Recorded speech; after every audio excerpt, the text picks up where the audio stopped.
production and distribution of City Club forums on IdeaStream Public Media are made possible by PNC and the United Black Fund of Greater Cleveland, Incorporated.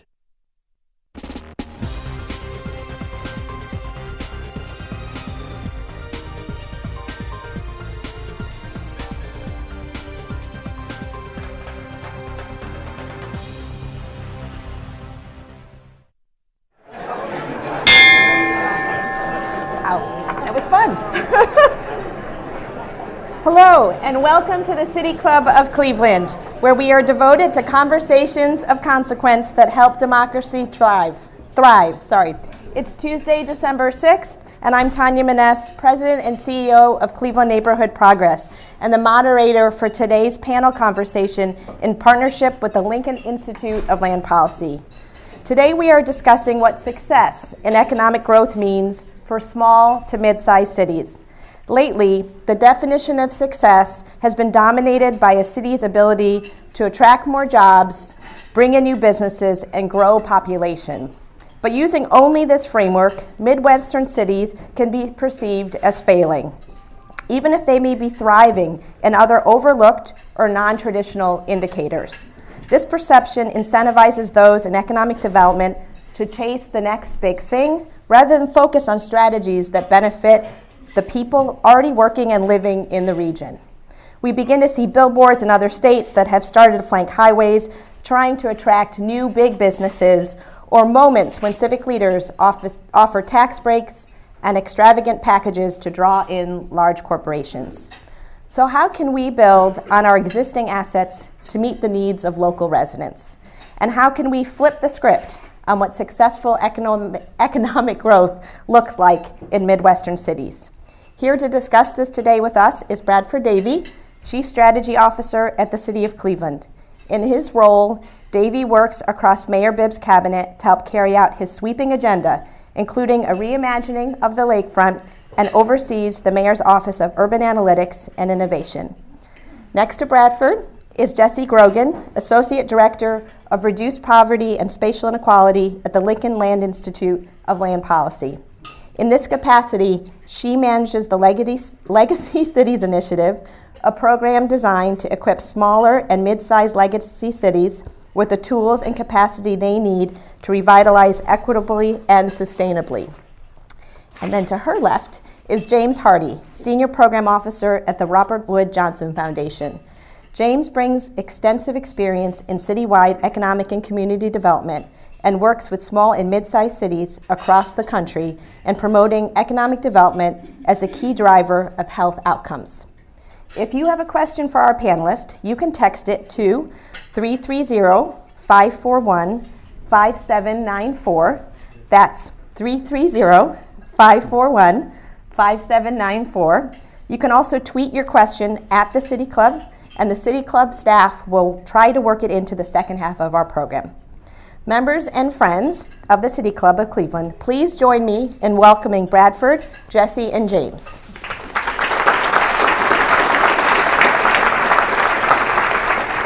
All right. Okay, so as I stated in those opening remarks, our desire today is to focus on new paradigms of economic development in which we start to move away from the age-old mode of business attraction and economic incentives and begin to focus more on investing in people, investing in our assets, and creating a region that feels right for our residents, the businesses that are here today, knowing that if we do that, we will see the kind of economic benefits that we strive for in our city. So, James, when we were doing our prep, you talked about a framework that you utilize to think about a community's capacity from an economic development perspective. And it would be great if you started us off by grounding us a little bit in that framework. Happy to. Good afternoon, everybody. It's a pleasure to be here. So I get asked a lot, why is Robert Wood Johnson involved in economic development? Don't you guys fund health? Well, we do. And one of the things that we have seen as the nation's leading health funder is that the health and well-being outcomes in America's small and mid-sized cities, which we define as 50,000 to 500,000 in population, have been falling precipitously for some time now. And when we look at the framework of social determinants of health, the economic opportunity area is critical to a person and a family's health and well-being outcomes. And so naturally, we think we should be involved in looking at these economic development paradigms and why are they generating such, for lack of a better term, crappy outcomes. And so we started doing a lot of research, and we have been over the last 3 years. And to be very simple about it, there are 3 factors that we believe small and mid-sized cities across the country, particularly in the Midwest, really need to focus on. One is commitment, which we interpret as leadership. The importance of leadership in the civic space. Yes, both elected and formal, but also community-based and informal. And the interplay between the two is critical to success if we're going to move into a new and different paradigm for development. The second is capacity.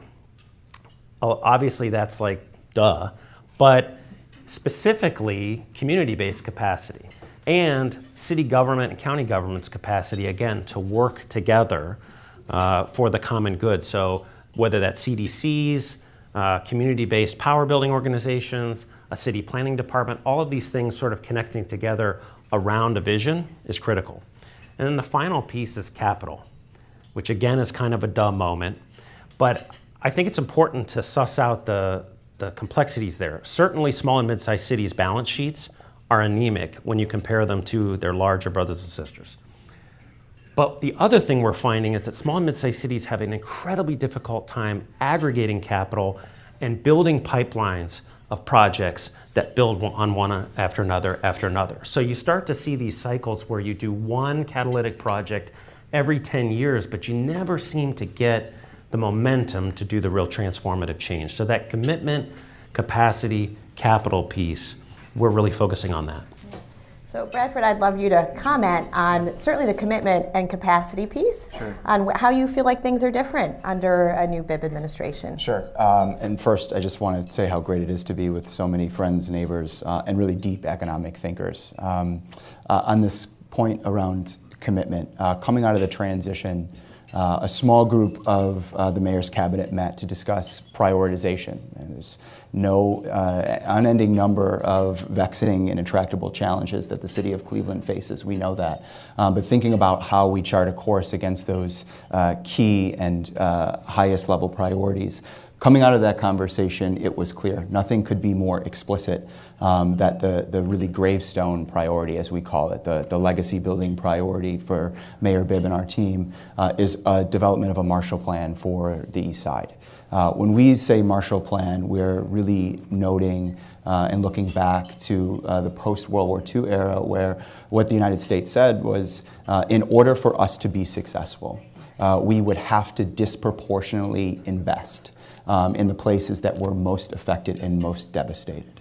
And I think it's really important for us to be clear that in order for the city of Cleveland to really grow, shift from this paradigm of chasing the next big thing, in order to be ready for the next big thing, the whole city needs to be ready. And so it's just really important for us to chart that course and deliver that North Star. And of course, we can't do it without our partners and building the capacity. That's why we're working really hard to think about how to retrain our muscle memory around what collaboration looks like with external stakeholders. You've seen us do that with the Partnership for Resilient Communities through PERC, Equitable and Resilient Communities with PERC. We have a deep and growing commitment to collaborate with the Harvard Bloomberg team for the Mayor's Leadership Initiative, where we're really thinking about building this muscle memory with national leaders around how we can collaborate better together because it's critical for us. Yeah. So I'm going to hit the capital piece before I go on to the next question, because I think you all know that is my obsession with the fact that, and I'm really excited about more of these national partners that you're working with. Where have you seen in our cities the capital piece, I won't say solved, right, but see it, some communities really make some headway from a capital perspective? Either one of you, yeah. Well, I think that is definitely a journey that we're embarking on. There aren't any silver bullets yet, probably will never be any silver bullets, but my colleagues at the Center for Community Investment, which is an initiative of the Lincoln Institute, are working very hard to help communities come together, and this kind of brings both the capacity and the capital piece together. Think about who needs to be in the room in order to establish a pipeline of projects and the funding sources that you need, stacked one on top of another in a lot of cases, in order to get the projects done. So I think in some cases, answering the capacity question also helps answer the capital question when you bring together the people with the money from the different sectors to work towards a shared goal. I would agree. I think the two examples I come to mind, one is Bloomington, Indiana. So you had a mayor coming in, sort of identifying this challenge, right, of, okay, yes, we have anemic balance sheets, but we have a larger problem, which is we have people who want to invest, but we got to put together the pipeline. So together with some of his friends from his former finance life, community development finance life, they created what is now CDFI America, CDFI Friendly America. And that was the first site. And so that's another, in addition to CCI, a really innovative model. The other is Invest Appalachia. So this can actually be a regional effort as well. It doesn't necessarily have to be just a city. And what they've been able to do to aggregate capital and work with communities across an entire region to identify their priority projects for investment is just incredible. Invest Appalachia is such a cool example. You guys should all look them up. They're amazing. Right, so I think we'll keep coming back to this idea, but Jesse, again, as we were prepping for this, you talked about your research starting to focus on the negative externalities of growth. And of course, Bradford and I immediately had kind of a visceral reaction because we feel like growth is what this community needs, right? We need investment. But I think it was, you've seen some really important things and you're encountering some issues that I think we need to hear about, and sort of that triple bottom line and how we're mindful of growth benefiting the communities that we're all in. Well, speaking of Appalachia, I think Appalachia and the Rust Belt are great examples of places where historically growth has been considered at all costs without necessarily taking into consideration the social and environmental costs of doing business. And that worked pretty well for a while until companies moved to China and left behind a lot of environmental devastation and a workforce that didn't really have much of a plan B, or an economy that didn't really have much of a plan B, really. So, in my work with James and others, I'm starting to think through how can we fundamentally rethink what an economy looks like. So it's not just about prosperity, but it's also about thinking in the long term for human well-being, for environmental sustainability, all of those pieces that I think we're going to need if we're going to have a prosperous economy in the long run. So part of what we're starting to do is look around the country and the world and find models of places that are starting to connect these dots. And mostly they're pretty small. And you guys have one in your backyard that I love, the Evergreen Cooperatives, where you're using a local asset, the purchasing power of your anchors, to really feed a businesses that both looks at green industry and building prosperity through worker-owned co-ops and profit sharing. So these are the kind of small, very local, very micro enterprises that we're thinking about, and starting to think about, okay, how do we put those pieces together and bring those to scale? And that's where I think we come back again to James's 3 C's of, we're gonna need everyone working together to try and take these very small dots and connect them to something that's really transformative. I think you guys are in a really good moment to be having these conversations and asking these questions because, there's a scenario that's not all that unlikely where I live in Boston and, my city is underwater. And there are cities around the country that are experiencing extreme weather and, sea level rise that make them not particularly appealing places to live. But you know what will be an appealing place to live? Cleveland and many of your Great Lakes neighbors. So I think there is entirely likely that you'll see some growth pressure in a way that you haven't necessarily in the past. And now is the time to start thinking about avoiding making the mistakes that were made the first time around and connecting the dots to something that really is a different way of thinking about economic development. It's such an important point about making sure that we are doing that upfront before these things happen. In order for cities to effectively push private sector businesses to drive towards the triple bottom line that we're looking for. I think first we need to really identify with clarity what positive externalities we're trying to drive, and then two, make sure we communicate them. And I think we can do it in a couple of ways. One is we have to get better at defining what the outcomes we want to see are, and push ourselves to be metrics driven. I think two, we have to ensure that those positive externalities are one, strategic and systemic rather than transactional. So when we are evaluating a project, is our goal to count the number of MBEs that are participating, or are we really interested in looking at, over the course of a long period of time, how many MBEs go from a sub to a prime in that relationship? If we are thinking about an end user on a site, are we really concerned with the number of jobs created, or are we concerned with those jobs creating family-sustaining wages? And so being clear that we're trying to drive really evergreen outcomes, not things that sort of exist for one individual project. And then finally, we have to communicate better. The what is easy to define. We understand those. Sometimes we aren't good at communicating the how and the why, because the why matters and that narrative matters, and people really want to understand how we're evaluating projects. Because if we just say it's a good idea because we said so, there's a lot of reason for people not to trust that statement. And so we just have to be better at communicating too. So you touched on the evergreen crop, and that was a massive investment on this broader community. And you find these things, it's very difficult to scale, right? It was very difficult to really train enough people to have enough of a supplier base for that kind of work. And so Bradford, I liked how you were talking about this in terms of seeing businesses, seeing residents move along a continuum, right? Where they're seeing change in their lives as they move forward. And so we were in a meeting, many of us yesterday, about how to prepare workers for climate resiliency, how to prepare workers to be doing more work in the urban forestry. It's people, ultimately, right, that we need to prepare for this next step. So any of you can talk about this that you'd like. Sort of what are some of these steps that you're seeing in other parts of the country where we're investing in people to really help improve neighborhoods, improve the economy, prepare the region for the next step? Well, this is not going to be new to any of you necessarily, but I do think it's important to underscore the role of community colleges and vocational education, and really connecting that pipeline between high school and whatever step comes next. Job training, apprenticeship, community college.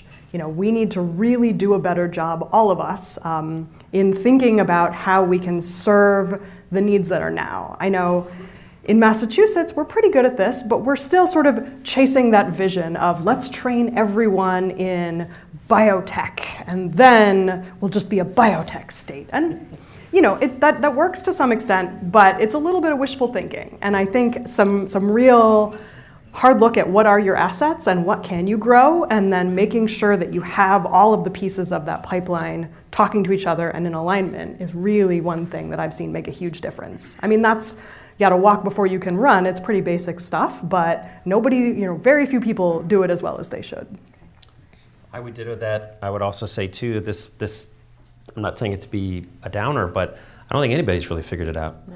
And I think that, I look at that as an opportunity to be innovative, to be a laboratory, and to work together across cities. So that's sort of our job, is to aggregate that and get the word out. But I will say that it's not new to say that we need to move beyond jobs, investment, and to a certain extent population growth as the key metrics of economic success.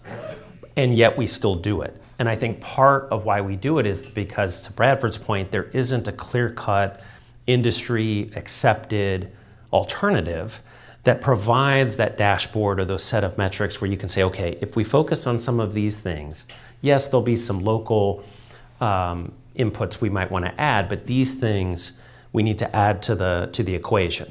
So we got to work on that, I think, to be able to do that. And one of those equations that I think I would agree with Jesse on is investing in the people you have. So whatever that metric looks like, I think we still need to figure that out, or metrics. But I think we know enough now to say that talent attraction ain't going to get it done. work on building the talent you have. Go ahead. We'd be remiss. I see some of my colleagues in the back at the Fund for Our Economic Future, and there's a lot of work happening here on sector partnerships, right? And so, while it's incumbent on municipal governments to think about this, it's just also important to recognize how we're bringing the private sector together to say, what is really needed, so that we're not training workforce and then training workforce again and then training workforce again, because if we are going to be human-centric, we have to recognize that people come to work as human beings. They're tired, they have other things to worry about, and if every year we're telling them that there is a new thing that they need to go chase, that's on us. And so the sector partnership work that's taking root here, I think, is important to acknowledge and lift up. So I'm going to take us back to land use, because that was really what this was supposed to be about, and I let us go on a bit of a tangent there that I think was really important. But Bradford, I was really excited to see this study come out in the last couple of weeks, very aptly named Putting Assets to Work, that really looks at how we should be thinking about the 15 to 20,000 publicly owned parcels in our community, and just wondering how you see that being a real asset for Cleveland's growth. Yeah, I mean, let's be real with each other. The city of Cleveland has a sites problem. This isn't news to anyone. We have a sites problem, and it metastasizes itself in a number of ways. 15 to 20,000 parcels in our municipal land bank, an aging housing stock, most of which that was built before '78, which means they're full of lead.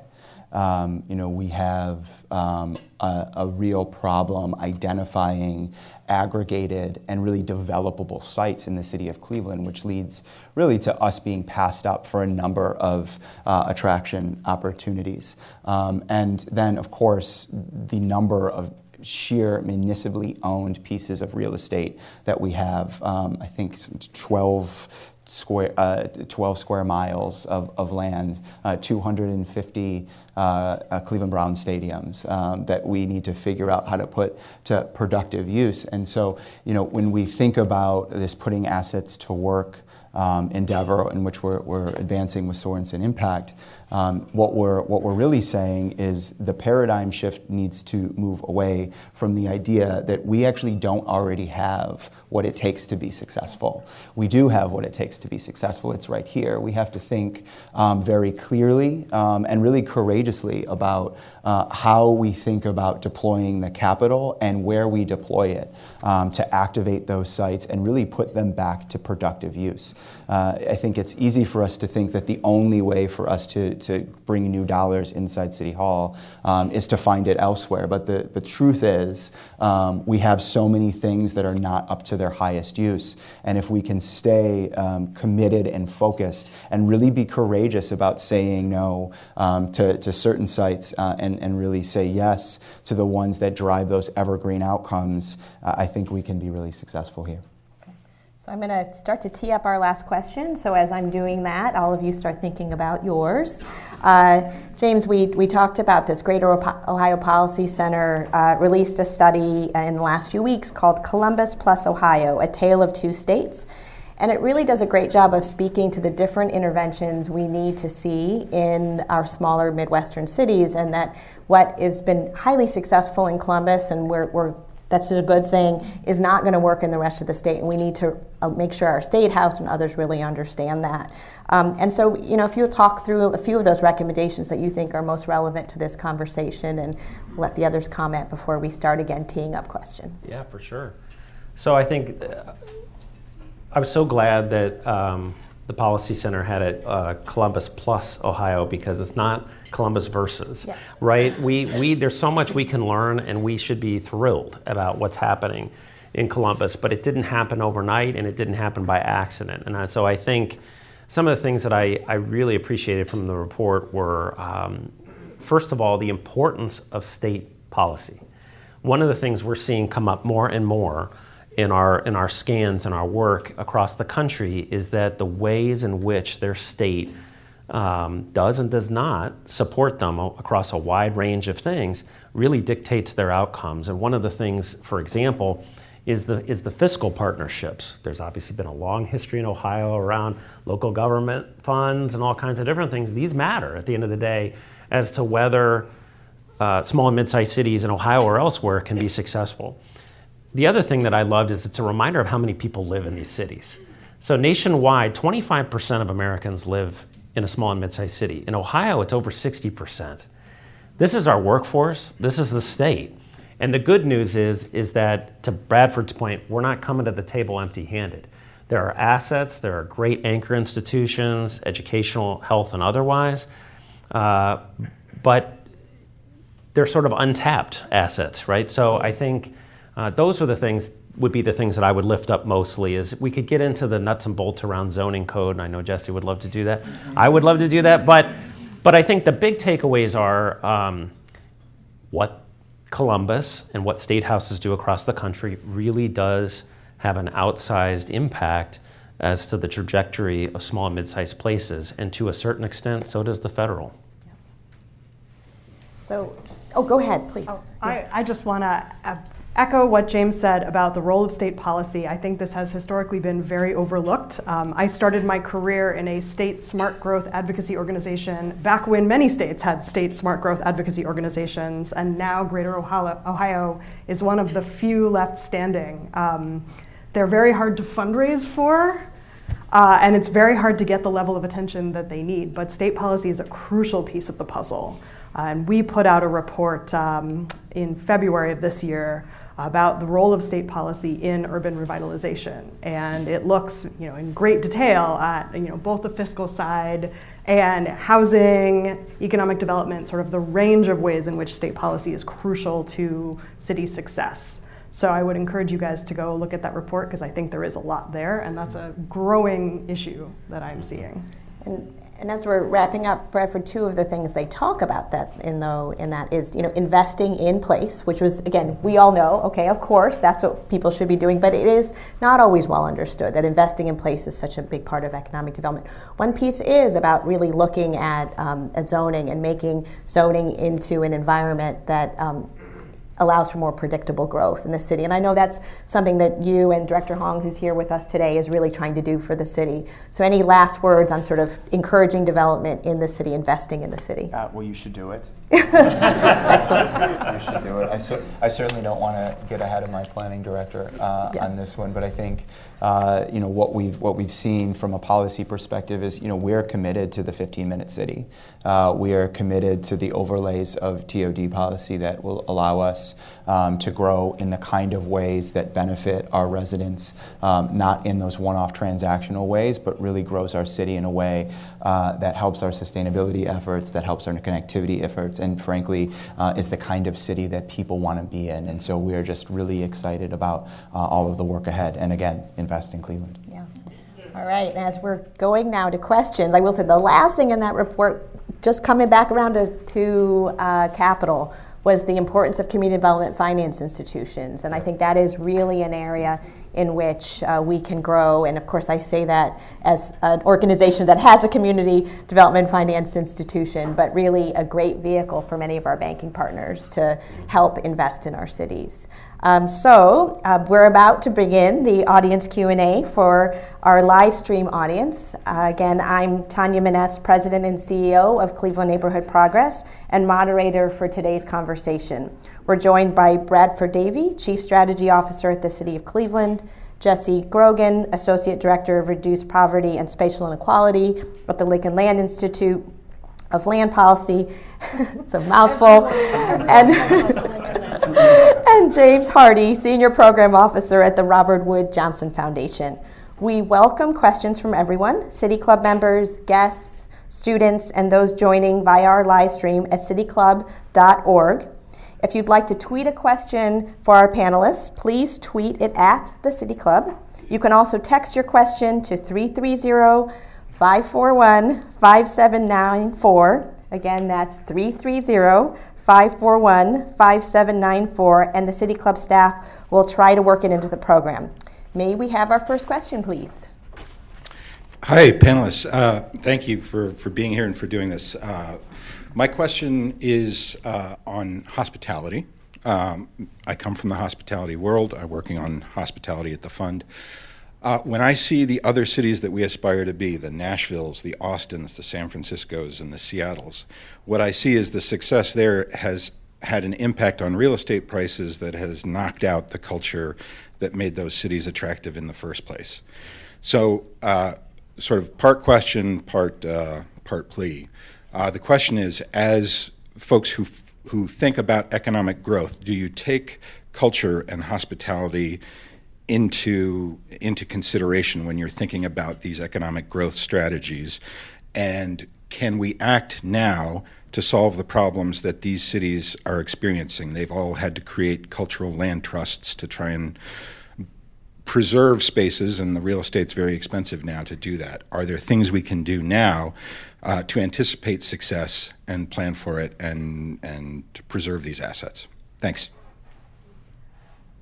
Well, great question. I think something that we talk a lot about in our work is building on the assets of your place. And in many places, a robust cultural and artistic sector is a real asset on which to build. So yes, absolutely. I think a place like this that has artists and musicians and cultural attractions, that's a great list. That's a great thing to put at the top of your list of assets.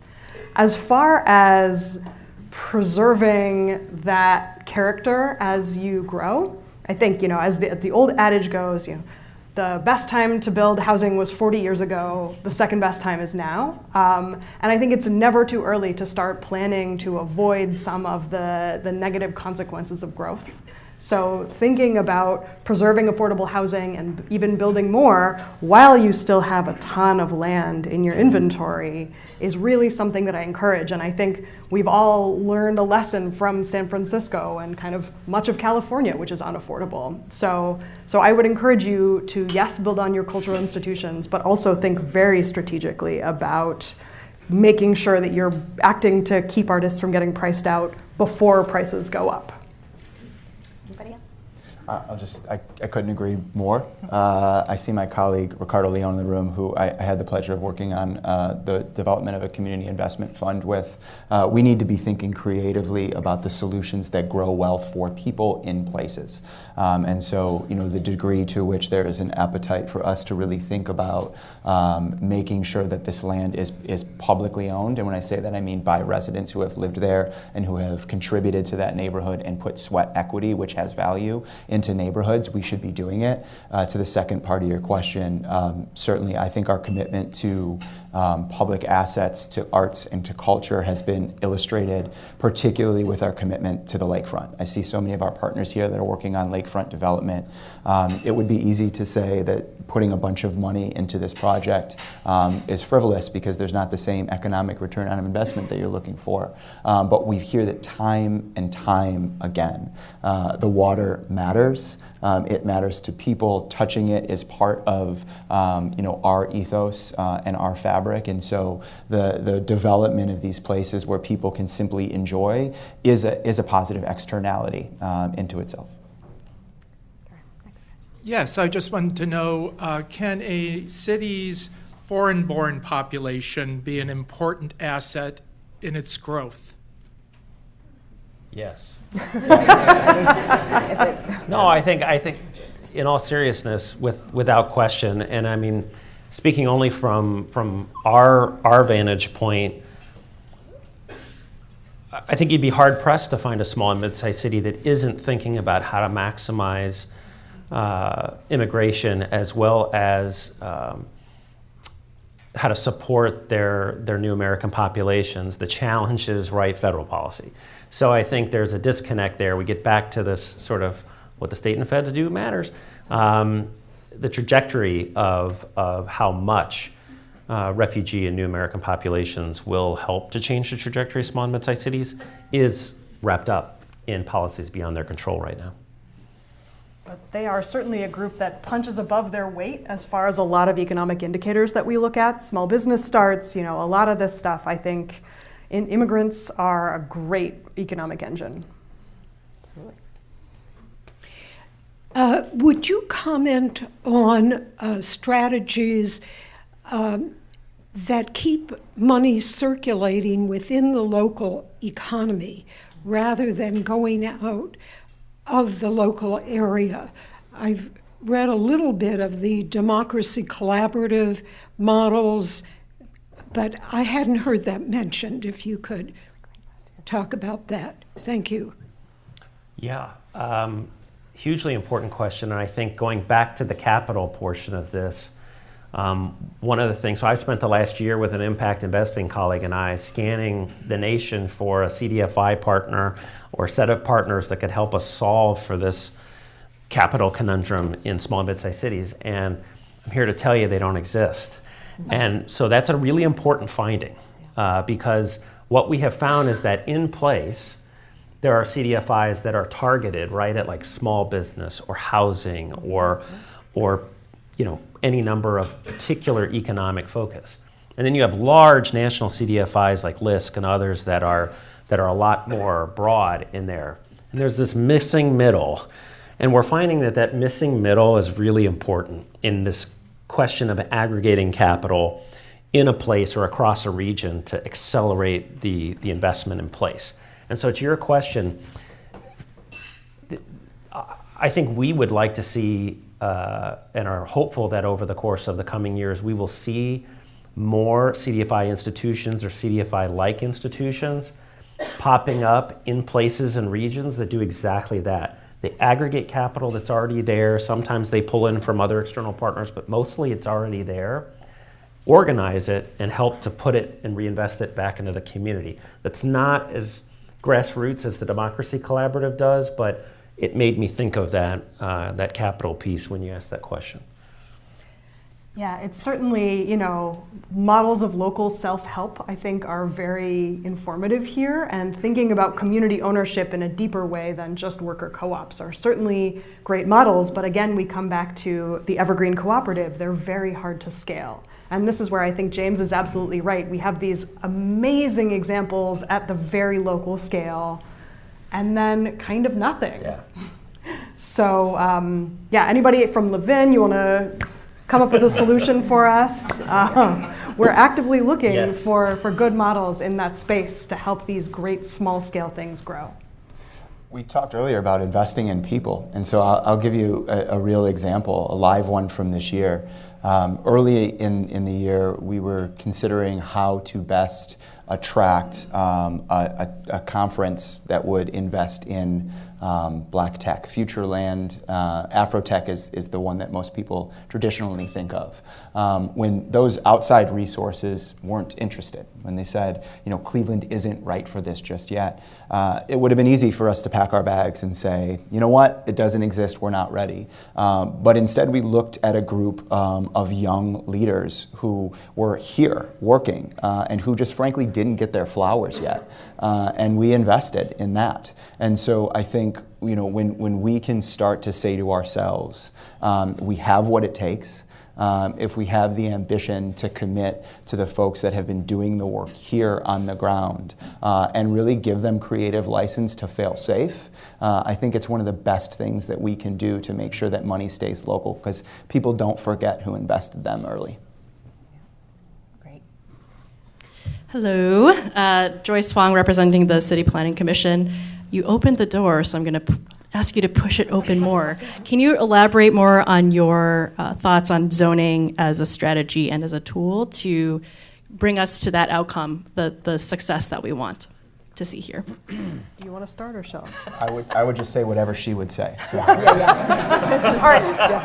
The outsiders will take this question. Yes, we want to hear from you on this one. Very good. I think zoning is an often overlooked tool. Another one I would say, I have to say this as part of the Lincoln Institute, is the property tax for laying the groundwork for preparing for the vision you want to see and then helping to actually fund that down the line. I think it's hard, long work. My tiny city in Massachusetts just spent 10 years completely revamping our zoning code.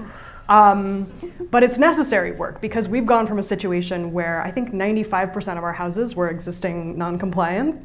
And now, there's a very clear sense of who can build what by right. The process, hopefully, we're still learning, should move more quickly and be more predictable for developers to build.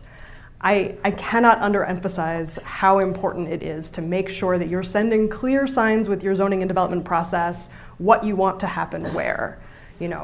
Development for too often, particularly in resource-scarce environments, tends to be reactive. We think about people coming to city government with proposals and then responding to those, rather than doing the long, complicated work of building a vision together and then aligning our zoning, aligning our building processes, all of these things to make that vision happen. So I think that is a tremendous piece of this puzzle, and one that frankly is relatively light on resources. It doesn't cost a ton to reform your zoning. It's just the time and the political will to make it happen.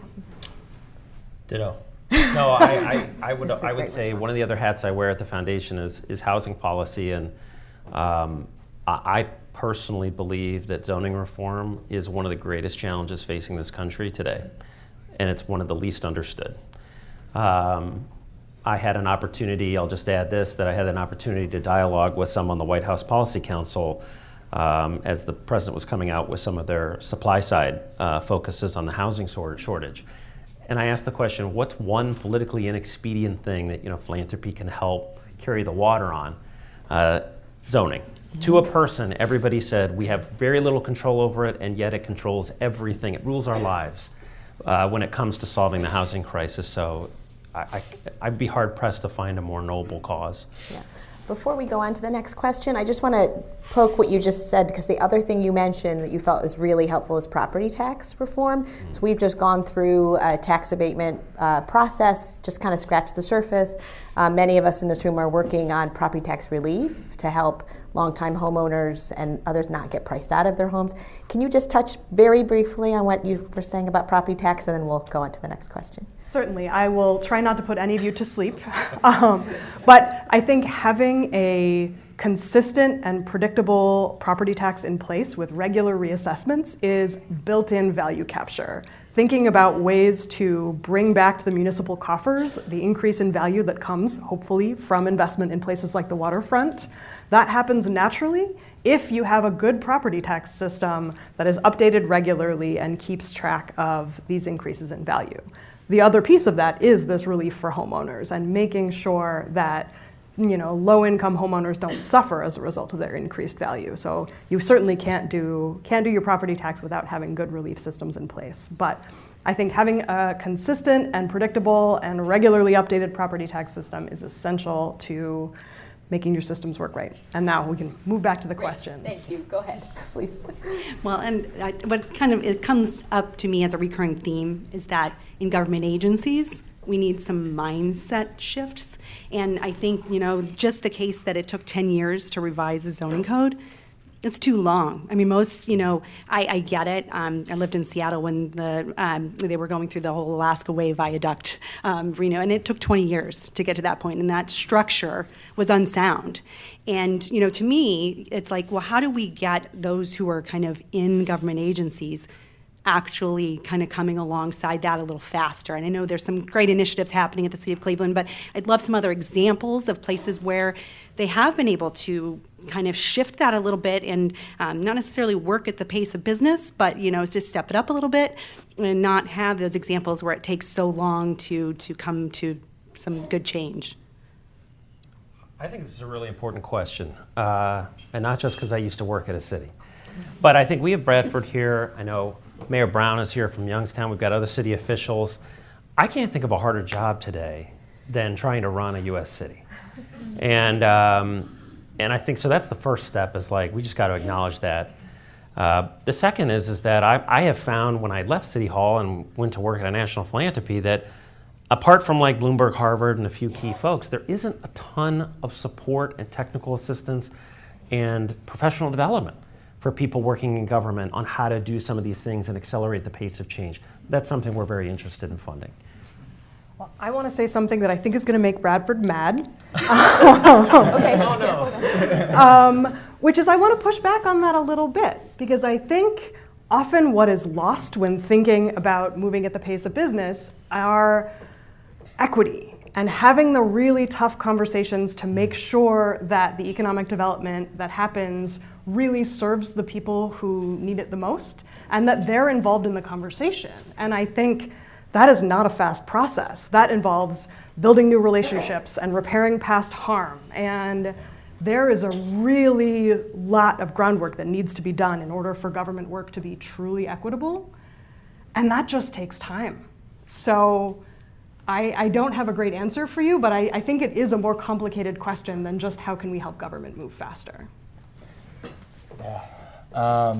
So, I think it's both and. Certainly, we can't underestimate the need for urgency.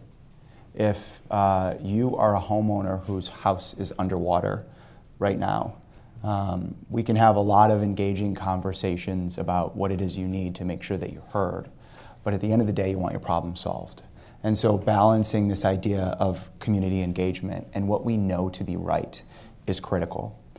To James, your point around the scope and difficulty of managing a municipality, it's also the conviction to say no. If you ask Mayor Bibb right now, one of the lessons that he's learned in the last 12 months, it's have the courage to say no with conviction. There's some things we can't say no to, right? Keeping streets safe, can't say no to it. Picking up the garbage, can't say no to it. Snow removal, can't say no to it. People get really upset. But there are some things that we can prioritize, and the conviction to say no to those things, to build urgency, is critical. And there are so many City Hall employees in the room right now, and I will just say to all of you, there has never been a group of people more committed to change and hardworking that I've seen. And so know that while some things do take time, it is not for a lack of trying, and I really am honored to work with you all. Yeah. As we go to the next question, I think it's that real understanding of development and change happens at the speed of trust. And unlike the private sector, if you try to make change, large-scale change in a community without that trust, it's not going to work. It's just not going to work.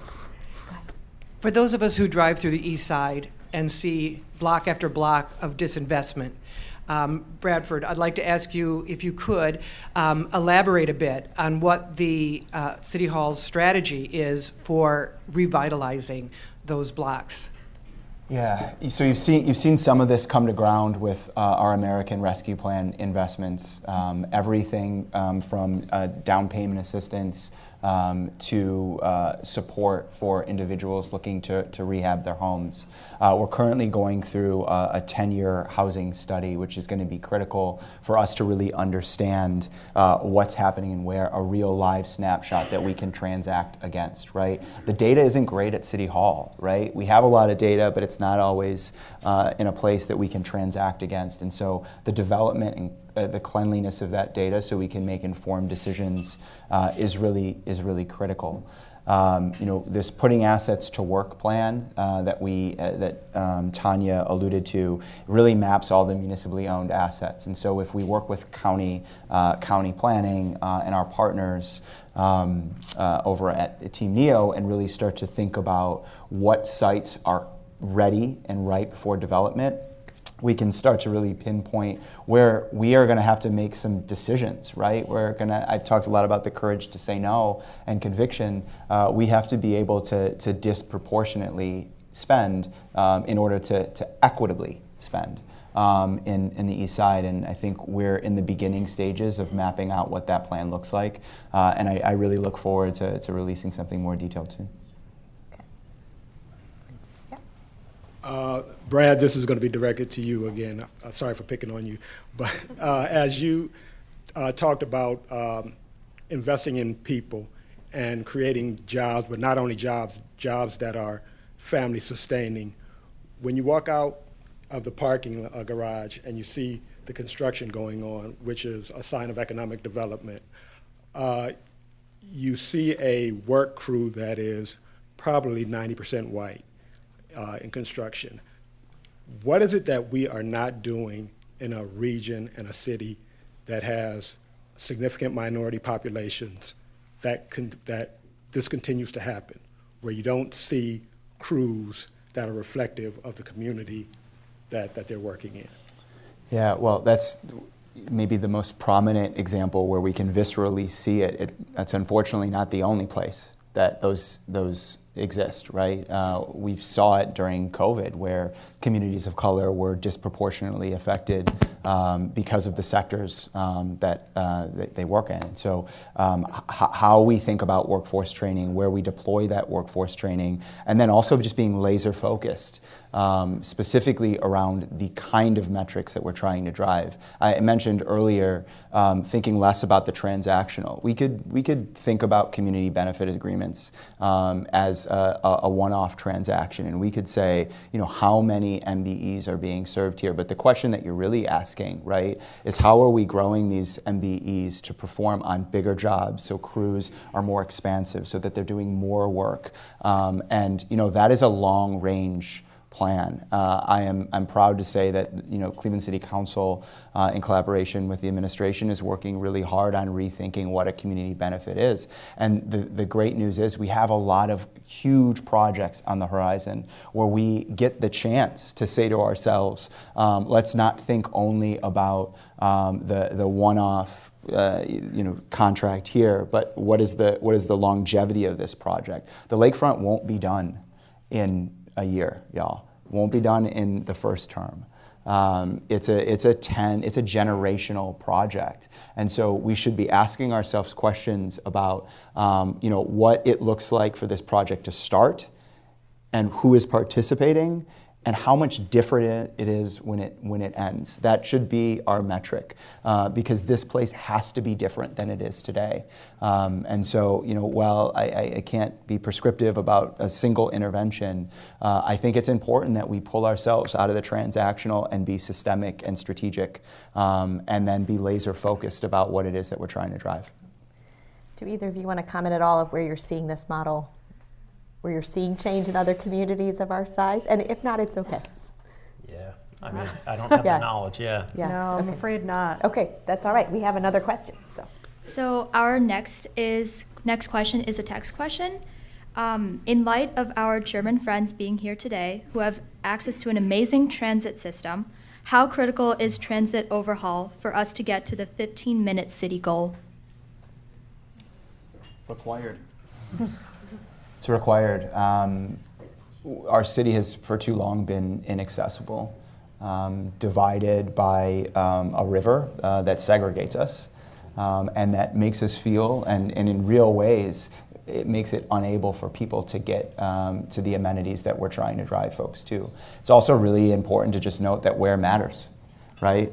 Where jobs and businesses are locating matters. So while this is a discussion about how we invest in transit, it's also a discussion about where we're asking businesses to locate, right? Because there is negative externalities to those green fields out in Exurbia. And so while we can spend a ton of time thinking about how we increase our roadways and our various modes of transportation, it's equally as important to start to think about the sites that we're putting into play in order to make it easier for people to get to their jobs now. I would add that this is an area of real interest for us. Communities like Cleveland, but also small and mid-sized cities across the country through the bipartisan infrastructure plan have an incredible opportunity to attack the 3 C's that I mentioned earlier, leveraging those dollars to do something different. And I think we all have seen, or should have seen, how not just transportation, but to Bradford's point earlier, infrastructure more broadly. Where are the lead pipes? Where are the safe, stable, and affordable housing, and then where you locate the jobs, to all of our points, really does matter. These are not siloed, and they don't impact people in siloed ways, and so it's an area where we're going deeper as well, because we've recognized that transportation planning cannot stay static. To the question earlier, it cannot continue to be sort of a bureaucratic, well, this is the traffic count, this is what we do. It has much more implications, much far-reaching implications than that. And building on that, coming back to our friend's question about diversifying the construction workforce, I think this is a place where governments can use this money from the federal governments to make some strong policy decisions about not just what do we want to build and where, but who do we want to support in that construction, and whose business are we going to go to, and that kind of thing. Yeah. There's a lot of opportunity there.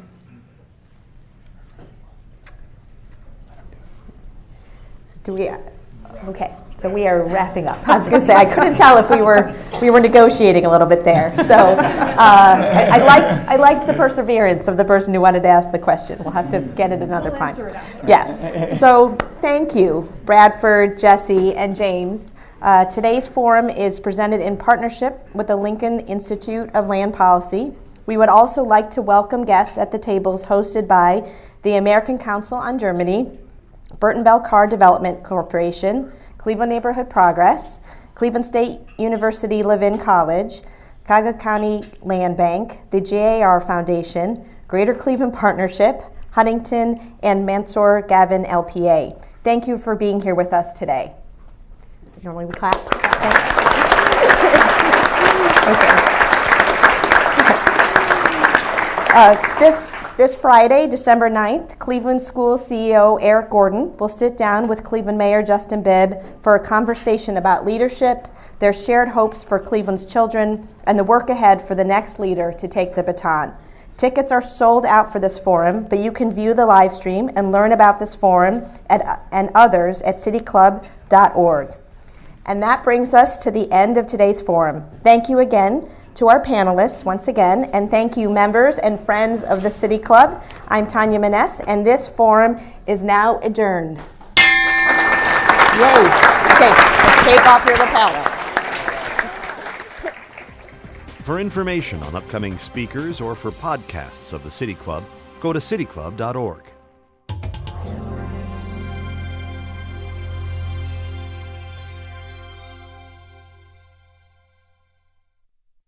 Production and distribution of City Club forums on IdeaStream Public Media are made possible by PNC and the United Black Fund of Greater Cleveland, Incorporated.